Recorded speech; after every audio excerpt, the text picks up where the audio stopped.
Why are hearing aids not enough? Well, it may be enough for some patients, but not for every patient. Hello, friends. I'm Dr. Maria Morrison, audiologist. I'm your expert in hearing healthcare. And when we talk about hearing healthcare and rehabilitating your hearing, a hearing aid may not be enough.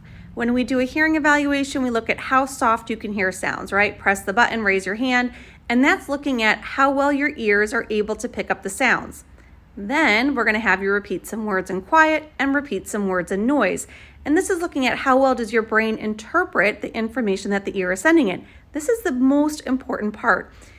We can make things loud, right? We can make things really loud. We can't always change the clarity of the speech, how well your brain interprets the sound. And so auditory training might be recommended, or the use of a remote microphone or a TV streamer, because a hearing aid is not going to be enough to get you to the benefit that you want to be receiving.